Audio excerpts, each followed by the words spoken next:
संगी निकल पड़ते हैं। ऐसे एक बड़े प्रसिद्ध भक्त हैं जिनका नाम लगभग सबको पता है, सदन कसाई। क्या नाम है? महाप्रभु जगन्नाथ जी की अनंत कृपा इन्होंने प्राप्त की। मैंने पहले ही कथा में कहा है बंधुओं की भक्ति दो लोगों के हृदय में प्रकट होती है, बहुत ध्यान से सुनिएगा। या तो उस भक्त के चित्त में भक्ति का प्रादुर्भाव होता है जिसके चित्त में पूर्व से ही संस्कार विद्यमान है, पूर्व जन्म से ही संस्कारी है।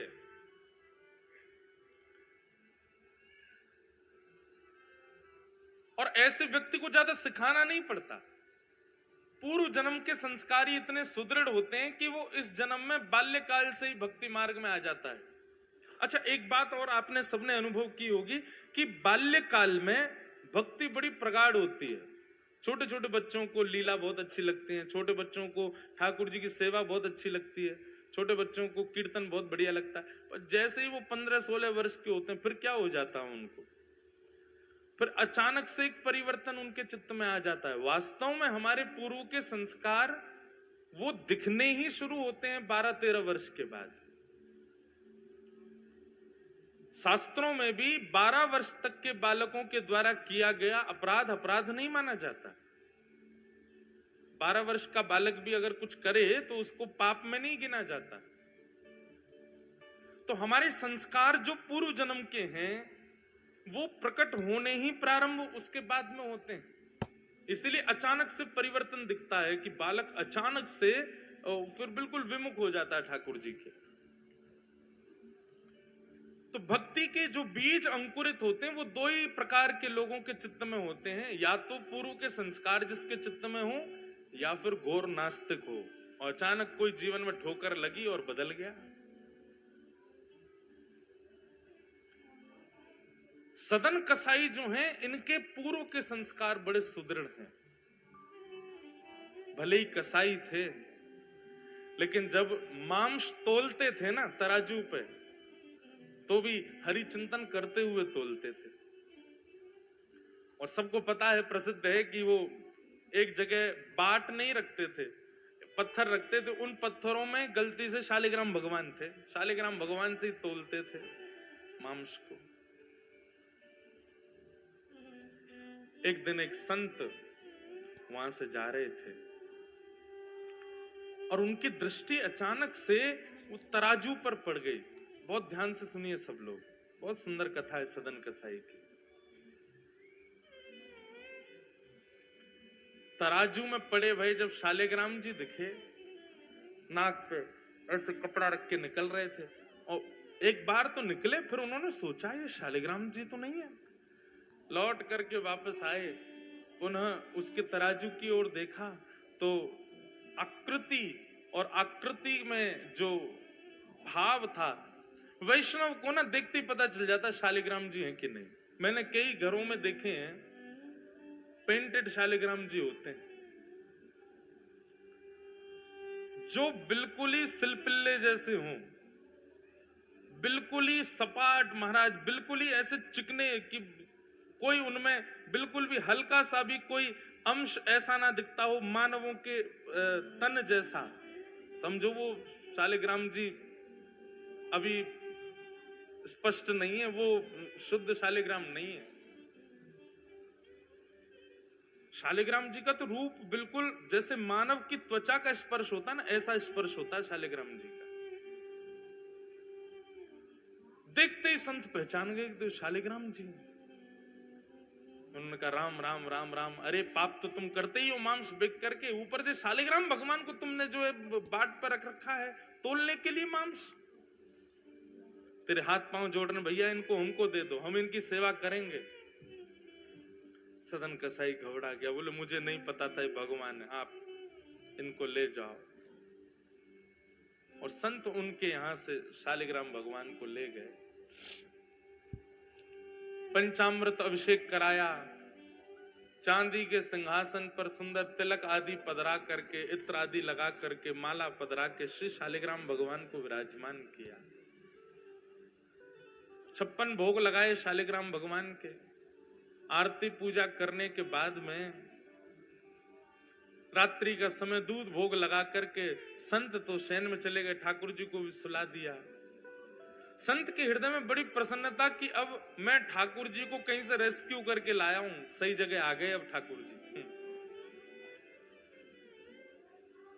अर्धरात्रि का समय हुआ, ठाकुर जी स्वप्न में रोते भय आए, नेत्रों में अश्रुपात हो रहे हैं, उदास चित्त है। ठाकुर जी स्वप्न में आए संत के। संत कहने लगे, बोल भगवान आप इतने उदास क्यों, इतने इतने अप्रसन्न क्यों हो? सिंहासन में कुछ कमी है? आपकी प्रसादी में कोई कमी छोड़ दी क्या?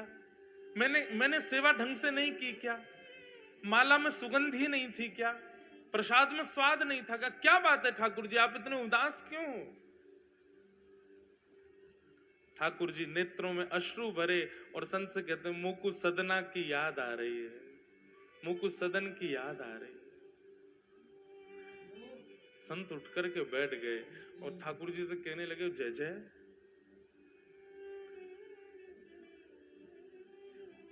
उस कसाई की याद आ रही है आपको?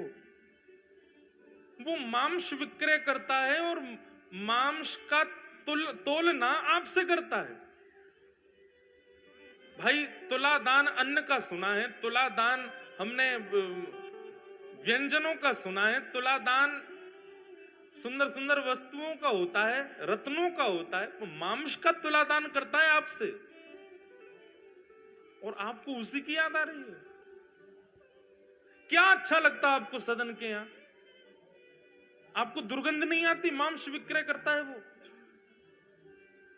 ठाकुर जी कहते हैं वो सब बात अलग है कि मांस विक्रय करता है, जैसा भी है, जो भी उसके गुण संस्कार, उसका जो भी कुछ है, वो सब बात एक अलग है। पर जब वो तराजू उठाता है ना, और तराजू उठाते ही जैसे ही मैं लुढ़कता हूं इधर उधर, वो लुढ़कने में मुझे बहुत सुख मिलता है। उसके तराजू में लुढ़कने में जो सुख है ना, वो सुख तो ब्रह्मांड में नहीं है, वो सुख तो वैकुंठ में भी नहीं है। मुझे उसके तराजू में लुढ़कने में बहुत सुख मिलता है। और मैं जब लुढ़कता हूं तो वो मुझे देख करके जब प्रसन्न होता है ना, तो मुझे बहुत खुशी होती है। तो मुझे तुम वापस वहीं छोड़े आप, मुझे उसी के पास रहना है।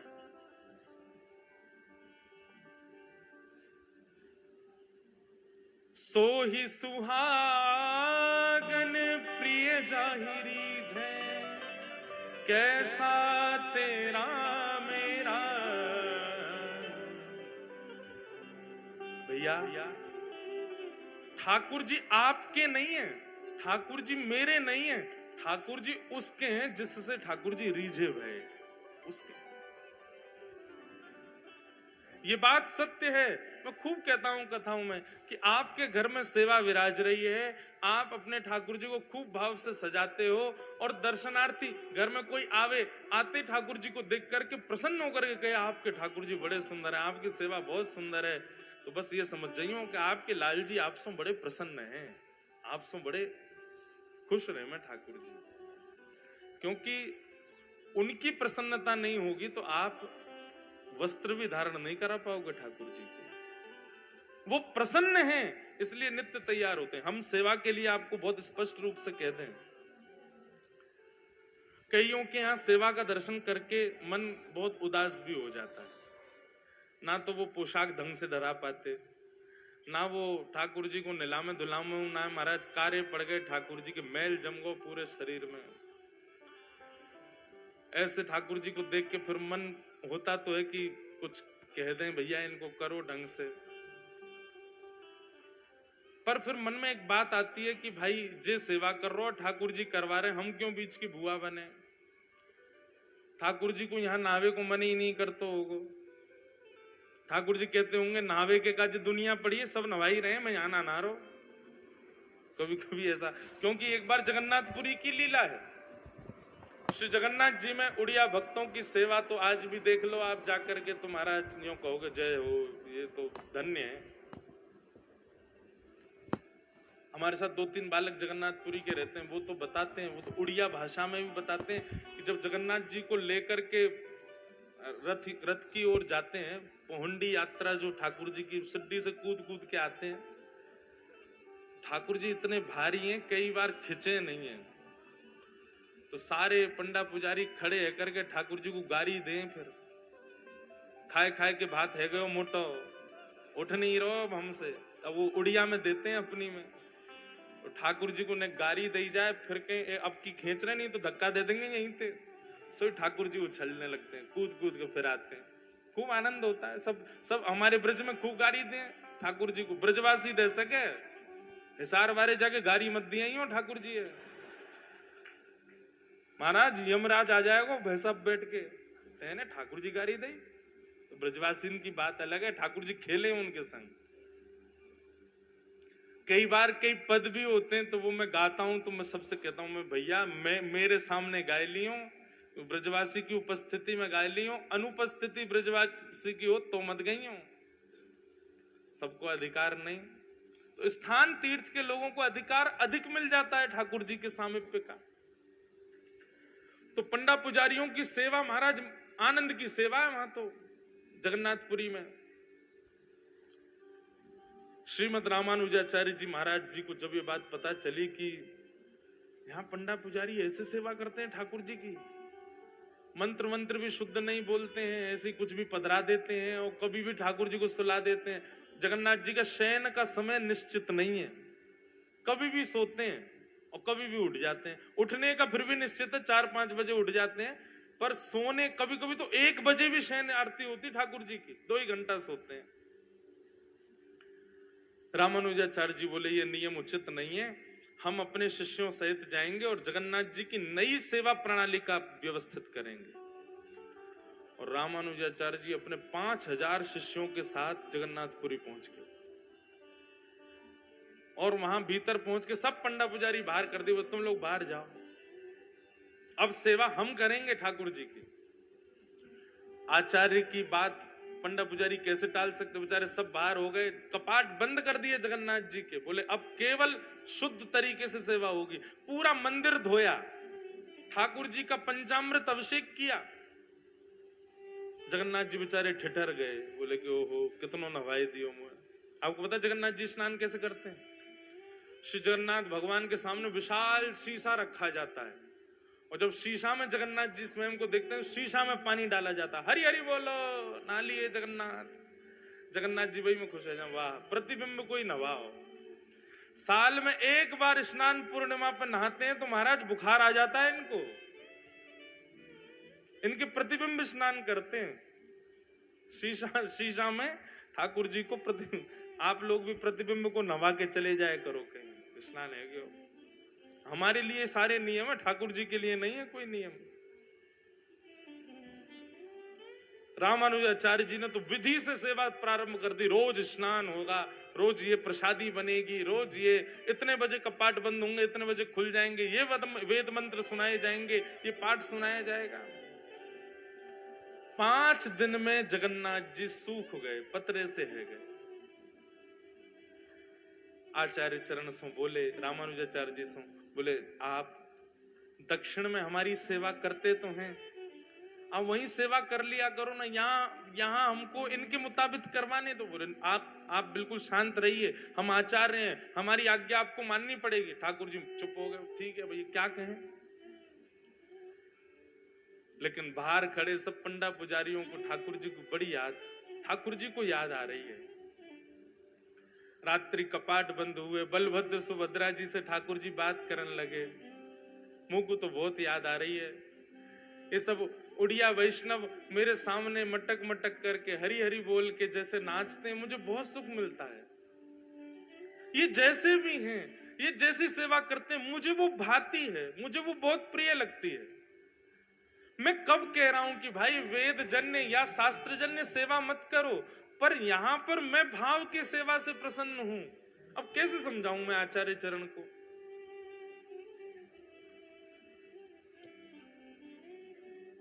अच्छा ठाकुर जी ज्यादा इसलिए भी नहीं बोल पा रहे कि बलराम जी जो हैं यही तो रामानुजाचार्य हैं,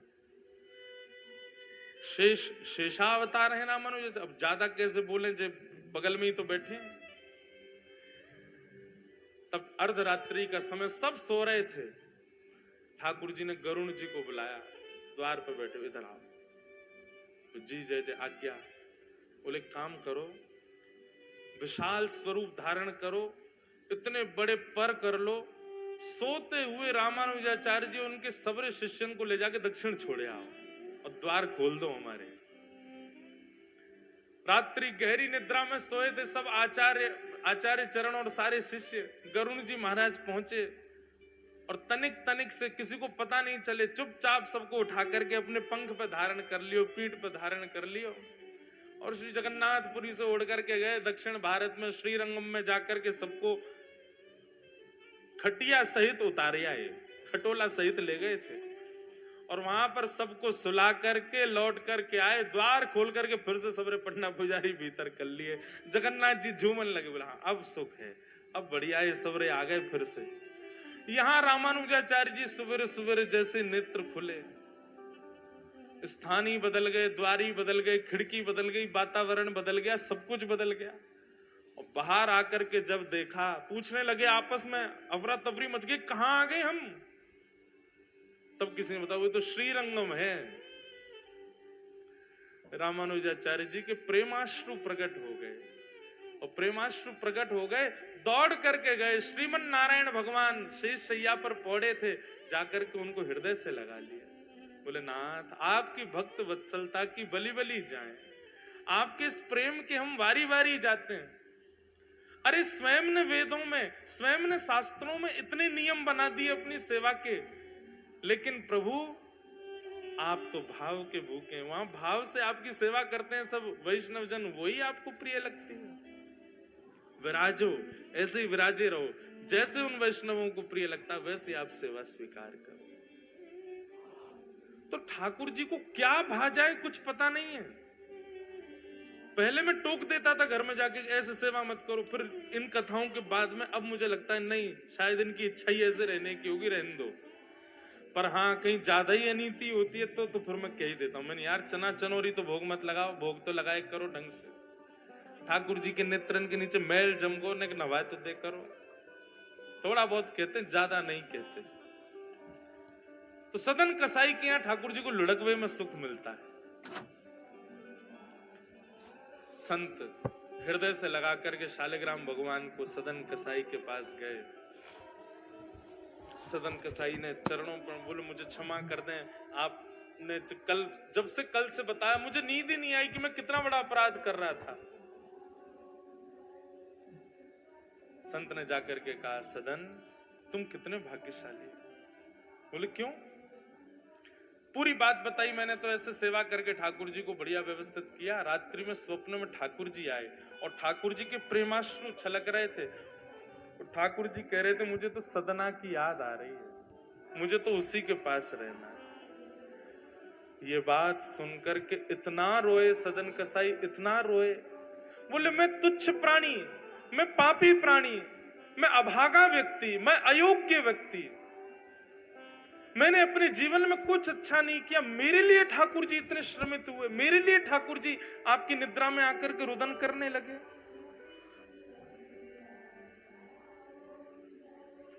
सदन कसाई ने उसी क्षण अपनी दुकान आदि तो सब बंद कर दी, बेग बाग दी, सारा काम छोड़ दिया। बोले कि अब शेष जीवन जिस प्रकार ठाकुर जी मेरे लिए विरह आतुर हुए, अब मैं ठाकुर जी के लिए विरह आतुर हूंगा। ठाकुर जी को मेरे लिए विरह सहना पड़ा और विरह में अपना जीवन व्यतीत करने लगे सदन कसाई। कथाएं सुनते, नित्य श्रवण करते, कहां है नाथ, कैसे हैं नाथ, बस उसी विरह में रहते।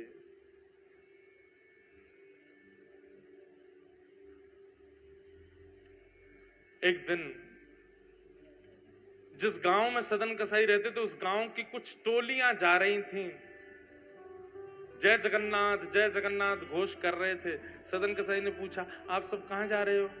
बोले महाप्रभु श्री जगन्नाथ जी विराज रहे हैं उड़ीसा में, उनके दर्शन करने के लिए जा रहे हैं। सदन कसाई ने कहा आपकी आज्ञा हो तो मैं भी चल दूं साथ में। सब जन बोले अब दो चारों ने तो हाँ किया, बाकी सब उसको हीन भाव से देखने लगे। ये तो कसाई है, ये तो ऐसा है, ये हमारे संग चलेगा, इसका स्पर्श होगा, पानी छू देगा, अन्न छू देगा, हम कैसे पाएंगे? उन सबके बीच में होने वाले उस प्रतिकार को सदन कसाई ने बुरा नहीं माना, बल्कि अच्छा माना। एक बात हमारी बहुत ध्यान से सुनना बंधुओं, कभी यदि वैष्णव भक्त को जीवन में प्रतिकार सहना पड़े, कभी वैष्णव भक्त को अपने जीवन में किसी से अपमान सहना पड़े, तो उस अपमान को, उस प्रतिकार को आप ठाकुर जी का आशीर्वाद ही समझो। ये बात हम कह रहे हैं, मंच से आप सुन रहे हो, पर इसको फॉलो कोई नहीं करेगा। प्रतिकार होते ही आप सबको क्रोध आ जाएगा, एक बार को हमें भी आ सकता है, पर हम मंच से कह रहे हैं, हमको भी प्रयास करना चाहिए, आपको भी प्रयास करना चाहिए। वैष्णव भक्त को प्रतिकार यदि होता है तो प्रतिकार का रूप क्या होता है, ध्यान से सुनना। हम सबके जीवन में जब से भजन आता है, जब से ठाकुर जी आ जाते हैं, तो जीवन एक पवित्र जैसा हो जाता है, जीवन में योग्यताएं आ जाती हैं। पर हमारे जीवन में, हमारे चित्त में, हमारे प्रारब्ध में कहीं ना कहीं हमारे दोष विद्यमान होते हैं, जो दोष हमारे भजन करने से भी नष्ट नहीं हो रहे। जैसे कईयों का क्रोध नष्ट नहीं हो रहा, कईयों का भजन करने के बाद भी मोह नष्ट नहीं हो रहा, कईयों का भजन करने के बाद भी लोभ नष्ट नहीं हो रहा। व्यक्ति यदि भजन के मार्ग में है और उसका कोई दोष नष्ट नहीं हो रहा, और उस समय कोई भजनानंदी या कोई वैष्णव या कोई धाम निवासी उसका प्रतिकार कर दे, उस प्रतिकार में इतनी सामर्थ्य है कि आपका दोष नष्ट हो जाएगा, अगर आपने उसको सह लिया तो। दो बातें हैं, सह लिया तो आपका दोष नष्ट हो जाएगा, और नहीं सहा तो वो दोष और प्रगाढ़ हो जाएगा। या हमारे भैया वृंदावन में यदि कोई आपको दारी को कह दे तो खुश है जाएंगे, अब हमारा दोष नष्ट हो जाएगा। वृंदावन में कोई धक्का दे दे, जगन्नाथपुरी में कोई आपको कोहनी मार दे, कोई आपको गारी दे दे, धाम निवासी या भजनानंदी, तो अब समझ जाइए कि आपका जो दोष अति भजन से नष्ट नहीं हुआ, वो इसके प्रतिकार से नष्ट हो जाएगा। बस उसको सह लेना। सम्मानम कलयाति घोर गरलम नीचपमानम क्षुधा, श्री राधा मुरली रवो ब्रज सखे वृंदावनम मत त्यज। सम्मान की इच्छा भक्त को नहीं होनी चाहिए,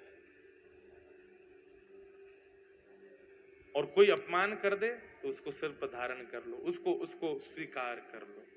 बस प्रतिकार में विचलित मत हो। हमको राधा रमन जी गए, हम राधा वल्लभ जी गए, वहां के पुजारी जी ने हमको डांट दिया, वहां के लोगों ने हमारे साथ ऐसा व्यवहार कर दिया, बिहारी जी में महाराज जी अच्छा नहीं लगता, बिहारी जी में ऐसा कर दिया। क्यों आप इतनी शिकायत करते हो वृंदावन की या किसी भी धाम की? कभी शिकायत मत करो। उस प्रतिकार को आप चिकित्सा मान करके सहन करो। चिकित्सा में कभी भी आपके सुख का विचार नहीं होता, आपको कष्ट ही दिया जाता है। इंजेक्शन लगने में कभी ऐसा अनुभव होता है कि नहीं नहीं ये तो बहुत अच्छा लग रहा है, ऐसा लग रहा है मखमली गद्दा छुपाया जा रहा हो? नहीं, आपको श्रम होगा ही। श्रम होता है, चिकित्सा तभी होती है। इसीलिए प्रतिकार को आप चिकित्सा मानो। सदन कसाई ने मन में विचार किया कि ये सब मेरा प्रतिकार कर रहे हैं, सब मेरी निंदा कर रहे हैं, इससे मेरे दोष ही नष्ट होंगे। मैं जगन्नाथ जी के पास जाने लायक नहीं हूं, पर ये मेरा अपमान करके मेरे दोषों को नष्ट कर रहे हैं ताकि मैं उनके योग्य बन जाऊं। ऐसी भावना। पूरी मंडली सब जा रही थी जगन्नाथ जी की जय जयकार करते हुए। अब जिस मार्ग पर सब वैष्णव चल रहे थे, सदन कसाई उस मार्ग को छोड़ के मार्ग से नीचे, जहां पर कीट कंकड़ पत्थर और कांटे पड़े हैं, वहां चल रहे हैं। बोले मैं इतना योग्य थोड़ी इनके पीछे चलूं। अपना मार्ग बदल करके चलने लगे। और ज्यों ज्यों जगन्नाथ जी के समीप जा रहे हैं, त्यों त्यों आनंद में भरते जा रहे हैं, त्यों त्यों नेत्रों से आंसू निकल रहे हैं। कैसे होंगे जगन्नाथ जी? मैंने सुना है उनकी भुजाएं नहीं है, मैंने सुना है उनके चरण कमल का दर्शन नहीं, मैंने सुना बड़ी बड़ी आंखें हैं, कैसा अधरामृत है, कैसा सुंदर मुखमंडल है। सबका विचार चिंतन करते हुए श्री सदन कसाई जी जा रहे हैं। सदन कसाई एक नगर में पहुंचे और उस नगर में रात्रि विश्राम करने के लिए एक घर के बाहर ही दरी बिछा करके लेट गए। बहुत ध्यानपूर्वक सुनना। उस घर के भीतर एक परम सुंदरी महिला रहती थी। और सदन कसाई का रूप भी बहुत सुंदर था।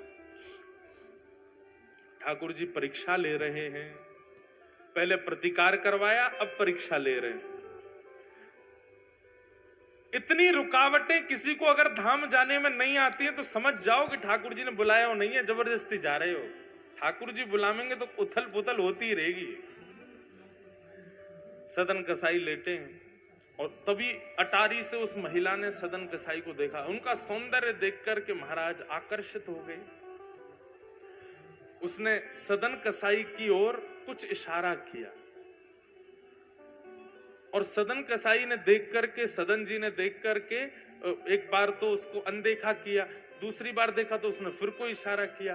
तो सदन जी ने ऐसा कुछ इशारा किया कि उस कन्या को, उस महिला को ये लगा कि ये मुझे कह रहा है कि तू विवाहिता है, पहले अपने पति को मार तब मैं रहूंगा तेरे साथ।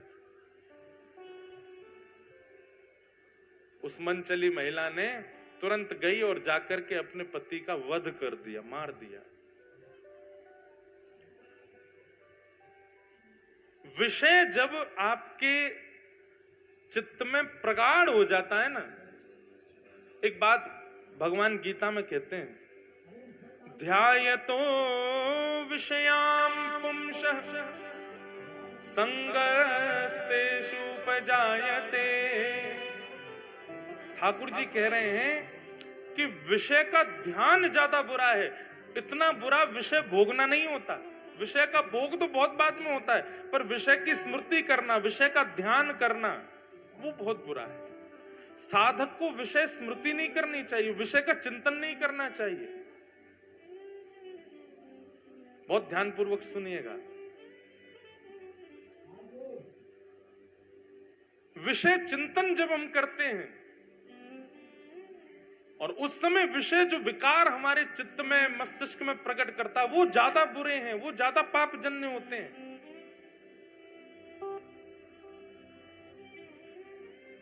महिला के चित्त में वो विषय उत्पन्न हुआ, उसने अपने पति का वध कर दिया और वध करके बाहर आई और सदन कसाई से कहने लगी, तुम्हारी आज्ञा मान करके मैंने अपने पति को मार दिया। सब लोग इधर देखो, सावधानी से कथा श्रवण करो।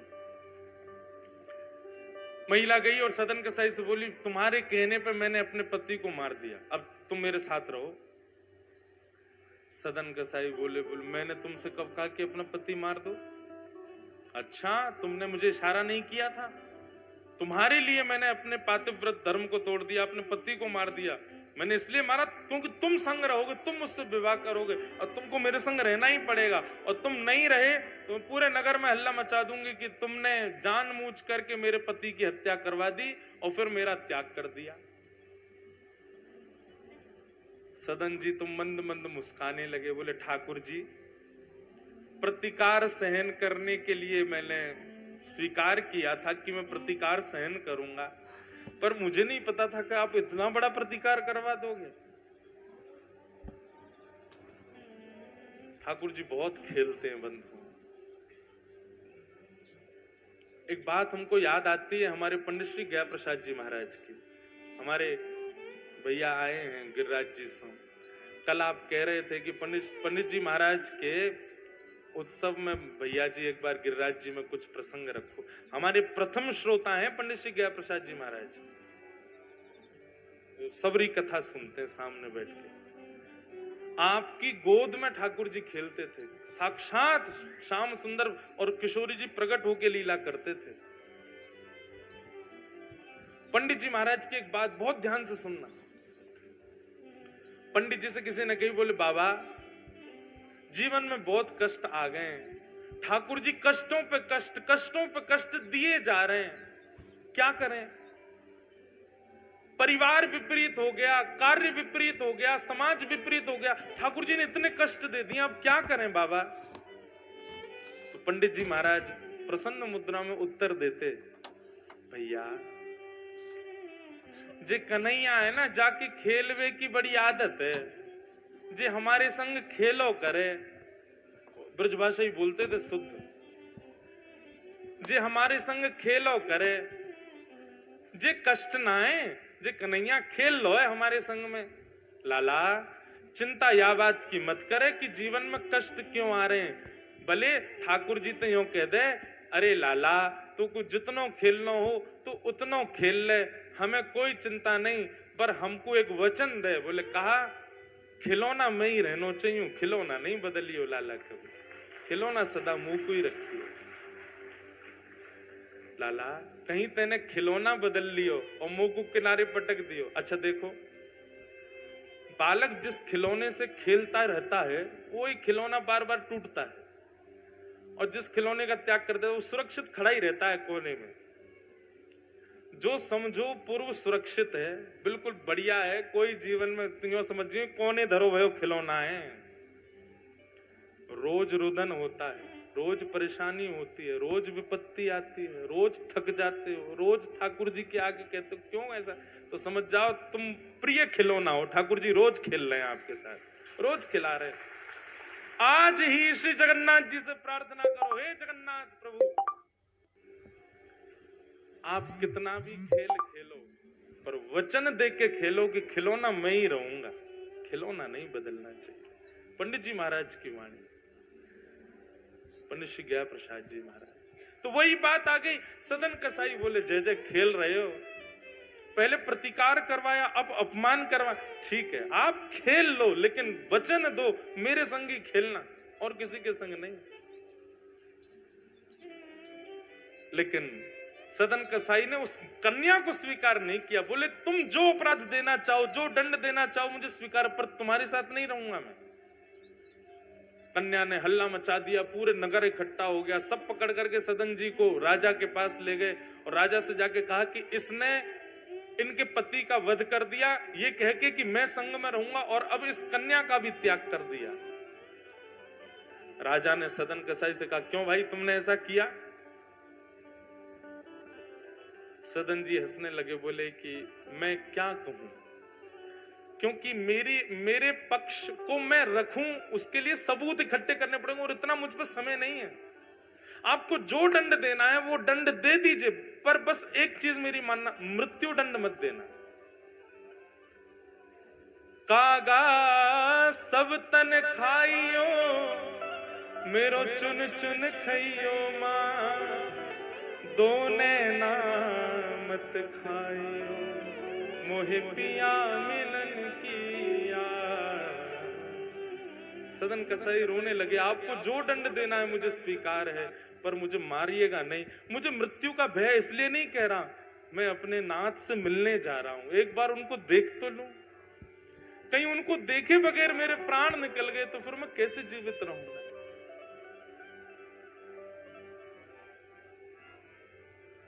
मीराबाई का एक पद है, बहुत सुंदर पद है, मुझे बहुत प्रिय लगता है। कल रात्रि में भी मैं गा रहा था, कमरे में सब बैठे थे वैष्णव जन। कबहू मिले पिया मोरा गोविंद, कबहू मिले पिया मोरा गोविंद, कबहू मिले। नेत्र बंद करके शब्द सुन करके गाओ। मीराबाई का बहुत सुंदर पद है। ठाकुर जी से प्रार्थना कर रही है, कब मिलोगे आप मुझे।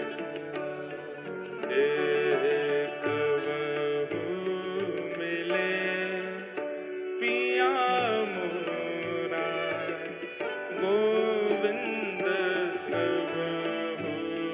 मिले पिया मोरा गोविंद, मिले पिया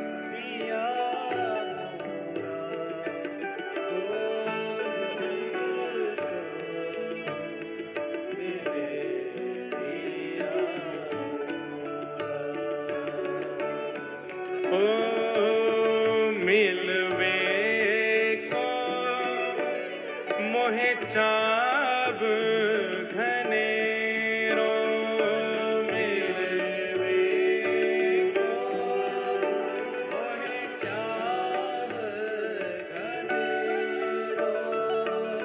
घनेरो, मोहे चाब घनेरो मिल रे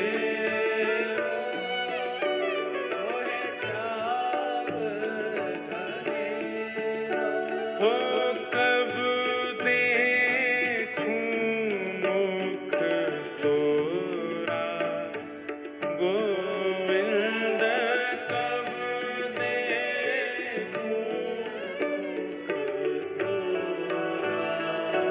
गोविंद कब मिले पिया पिया मोरा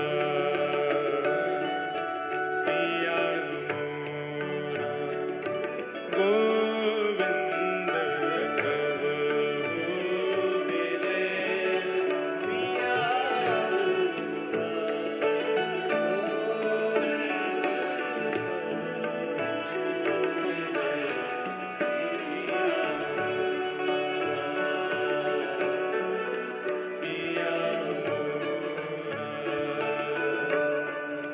पिया गिरधर लाल प्यारे की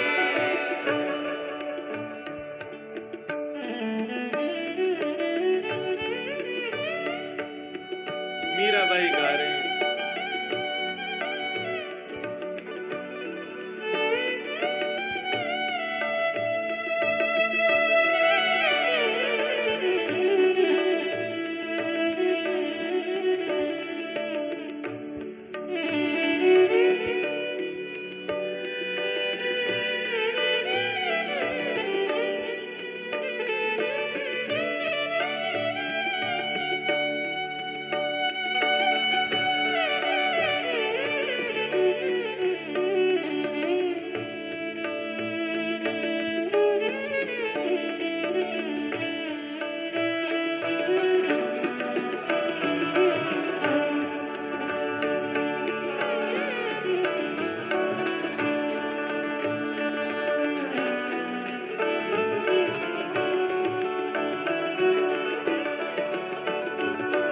ये पंक्ति बहुत अच्छी लगती है मीराबाई की।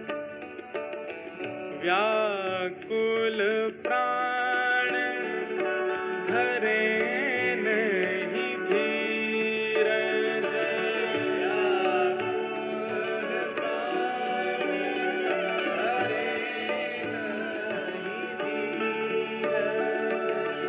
व्याकुल प्राण धरे नहीं धीरज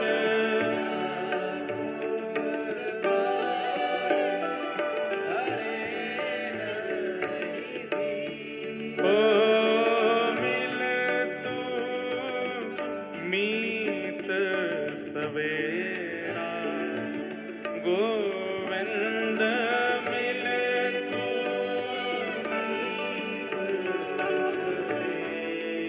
मीराबाई की स्थिति कैसी है?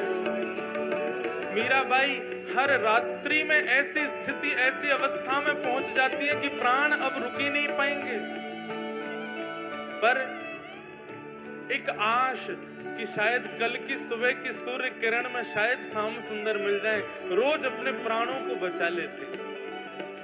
मीराबाई की स्थिति तो रोज ऐसी हो जाती है कि बस अब जीवित नहीं रह पाऊंगी मैं श्याम सुंदर के बिना, पर फिर भी एक विश्वास चित्त में प्रकट हो जाता है। गजेंद्र को भी तो मिले थे, भक्त प्रहलाद को भी तो मिले हैं, ध्रुव को भी तो मिले हैं, इसका मतलब ठाकुर जी के मिलने का स्वभाव है, मुझे भी तो मिल सकते हैं।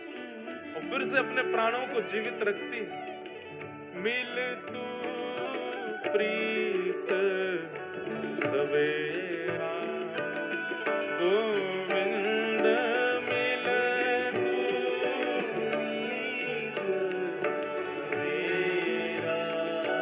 गोविंद कब हो मिले पिया मोरा पिया मोरा पिया मोरा गोविंद कब हो मिले पिया मोरा।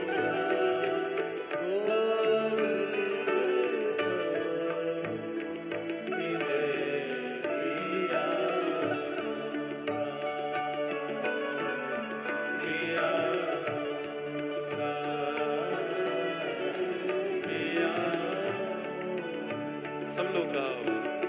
हे मीरा के प्रभु गिरधर नागर, मीरा के प्रभु गिरधर नागर, मीरा के प्रभु गिरधर नागर, मीरा के प्रभु गिरधर नागर, हे गिरधर नागर, नटवर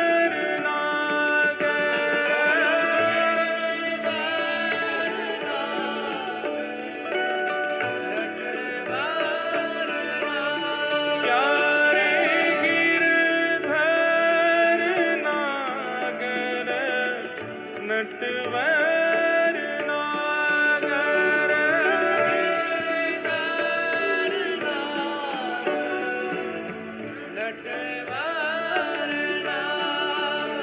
ओ मीरा के प्रभु गिरधर नागर,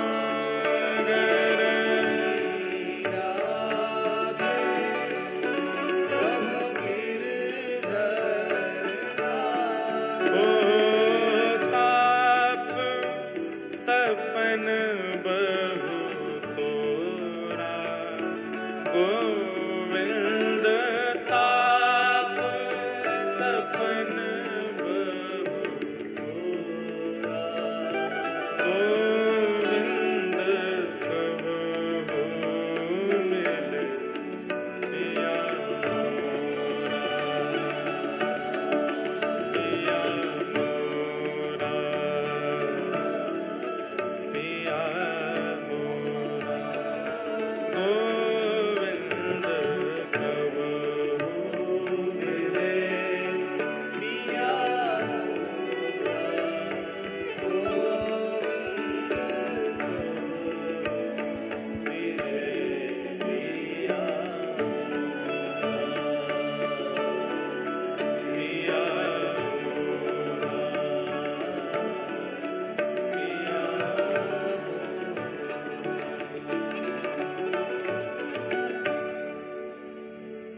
मीरा के प्रभु गिरधर ताप तपन बहु तोरा, गोविंद कबहु मिले पिया। बंधुओं, वैसे मीराबाई जैसा विरह किसी भक्त ने नहीं सहा। मीराबाई की एक पंक्ति में गाता हूं, कथा में इतनी प्रिय लगती है कि मीराबाई का स्वभाव था, उनको जब ठाकुर जी की याद आती थी ना तो बाईसा पत्र लिखती थी ठाकुर जी को। वो पत्र जाना कहीं नहीं है, वो रखे रहते थे। जैसे कोई संत आके बाईसा को प्रणाम करते तो पूछते कहाँ जा रहे हो, तो कहते हम वृंदावन जा रहे हैं। सारे पत्र दे देती उनको, बोले जितने मंदिर हैं सब जगह एक एक पत्र चढ़ाया ना मेरा।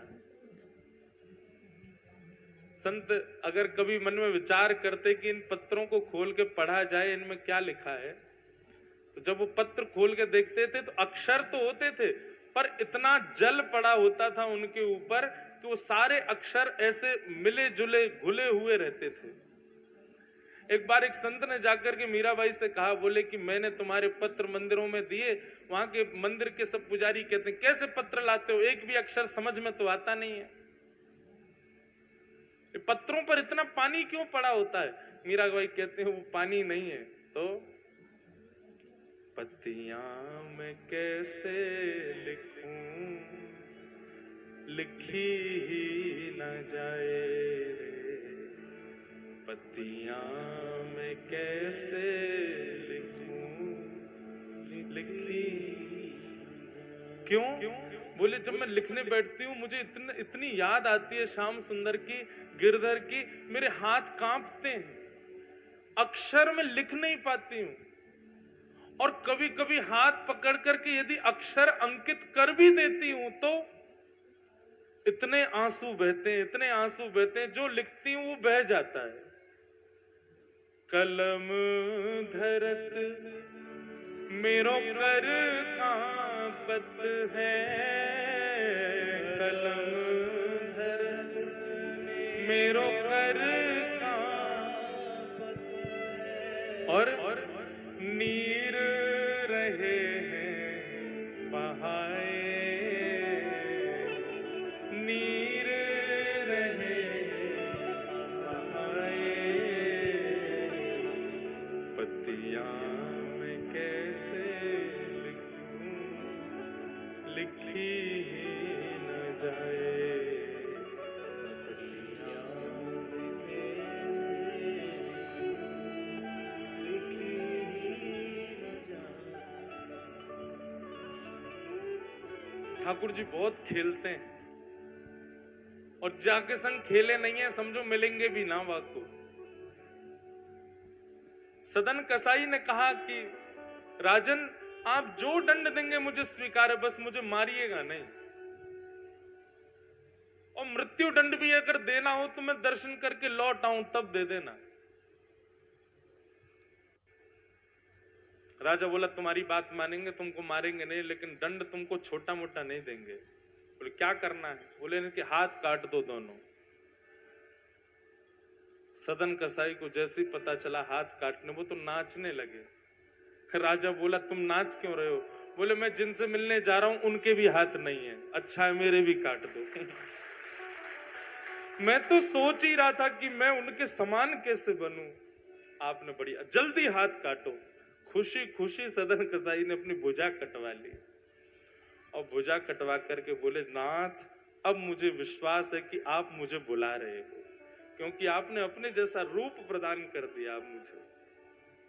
हाथों से रक्त बह रहा है, कोई चिकित्सा नहीं हुई है, और सदन कसाई चल पड़े जगन्नाथ की ओर। रोते जा रहे हैं, विलखते जा रहे हैं, गिर जाते हैं, चलते चलते इतनी कमजोरी आ गई है कि महाराज स्थिति वर्णन नहीं की जा सकती सदन कसाई। जैसे ही नीलाचल धाम में प्रवेश करने लगे, सब वैष्णव जन चलते चलते अब दौड़ने लगे। बोले आ गया नीलाचल धाम, आ गया जगन्नाथपुरी धाम। देखो नीलाचल पर्वत पर कैसा सुंदर सुशोभित भगवान श्री जगन्नाथ जी का मंदिर। दूर से ही जगन्नाथ जी का मंदिर दिखने लग जाता है।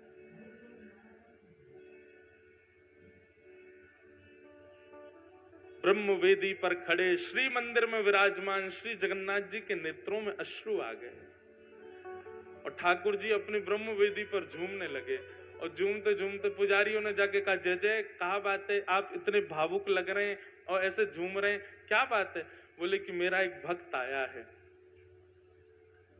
मुझसे मिलने के लिए आया, मेरे जैसा स्वरूप धारण करके आ रहा है, उससे मिलने की इच्छा में मैं बहुत प्रसन्न हो रहा हूं। तुम देरी मत करो, जल्दी पालकी लेकर के जाओ और पालकी ले जा करके उसको लेकर के आओ।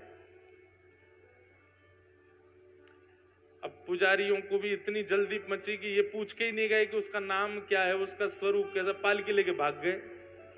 अब जहां से सब वैष्णव आ रहे थे वहां पालकी लेके खड़े हो गए। भैया जगन्नाथ जी ने पालकी भेजी है, जिस भक्त के लिए कोई भक्त आया है, वो जिस भक्त को जगन्नाथ जी ने बुलाया वो इस पर बैठ जाओ। वहां तो भीड़ लग गई पालकी पर चढ़ने वालों की। सब बोले हम सब आए हैं दर्शन करने। दूर खड़े सदन कसाई बोले ओहो भगवान ने पालकी भेजी, दिव्य कोई भक्त आया होगा जो उसके लिए पालकी भेजी है ठाकुर जी ने स्वयं। और वहां तो पालकी पर चढ़ने वालों की भीड़, सब एक दूसरे को फेंके पीछे, हम चढ़ेंगे, हम ज्यादा बड़े भक्त हैं, हम इतनी दूर से चढ़ के आए। जगन्नाथ जी ने किसी ने कहा मुझे स्वप्न दिया था, किसी ने कहा मुझे ये किया था, सब में होड़ लगी चढ़ने की। पुजारी बोले रुको हम पूछ के तो आए कि वो भक्त का रूप स्वरूप कैसा है। दौड़ करके गए, जाके कहा बोले भगवान आपने कहा वो आपके जैसा है, पर है कैसा वो तो बताओ। ठाकुर जी बोले जैसे मेरी भुजा नहीं है उसकी भी भुजा नहीं होंगी, उसको लेके आओ। तब दौड़ करके गए, हाँ भैया तुम में से भुजा जिसकी नहीं है उसके लिए पालकी आई है। अब सब कहें भुजा तो है भैया हमारे। तभी दूर पड़े थे कोने में, वो तो मार्ग पे चल भी नहीं रहे थे, नीचे उतर के चल रहे थे। नीचे पड़े सदन कसाई के दोनों भुजा नहीं। पुजारी गए जाकर के सदन कसाई बोले तुम्हारे लिए पालकी भेजी है ठाकुर जी ने, क्योंकि ठाकुर जी ने संकेत किया मेरे जैसी भुजा है। सदन कसाई तो इतना रोए बोले कितने भक्त वत्सल, कितने दयालु, कितने कृपालु श्री जगन्नाथ। पालकी पर पहले तो चढ़े नहीं, जबरदस्ती जब चढ़ाया तो रोने लगे। और जैसे ही श्री मंदिर के सामने जाकर के पालकी से उतारा गया, सिंह द्वार में जैसे प्रवेश करने लगे, पतित पावन भगवान का जैसे दर्शन किया, सदन कसाई वहीं लेट गए। और जैसे ही लेटे हाँ नाथ हाँ नाथ हाँ नाथ कहने लगे। जैसे ही लेट करके अपनी कटी हुई भुजाओं से दंडवत के लिए हाथ ऊपर किए, दोनों भुजाएं प्रकट हो गईं और सदन कसाई अपने पूर्व रूप में वापस आ गए। बोलो जगन्नाथ महाप्रभु की। पुजारी बोले भैया इसको तो कंधा पे उठा के ले चलो, जैसे जगन्नाथ जी को ले जाते हैं वैसे ही जगन्नाथ जी की तरह उठा करके ऊपर ले गए। और ले जा करके जैसे ही श्री मंदिर में प्रवेश किया, ठाकुर जी ब्रह्म वेदी पर खड़े खड़े सदन कसाई को देख करके झूमने लगे, आनंद में भर गए। और मानो पुजारियों से कहने लगे लेके आओ मेरे हृदय से लगाओ। और श्री जगन्नाथ जी ने मानो उसको हृदय। बंधुओं जगन्नाथ जी एक ही भाव जानते हैं। बाह पसार के खड़े कि मैं सबको गले लगावे खड़ो, कोई लगावे वारो आवे तो सही, कोई वाह भाव से आवे तो सही। श्री ठाकुर जी सबको गले लगाने को खड़े। ऐसे महाप्रभु श्री जगन्नाथ जी सदन कसाई पर कृपा की। अनेक भक्तों के चरित्र हैं, अनेक भक्तों के भाव हैं जिन पर महाप्रभु श्री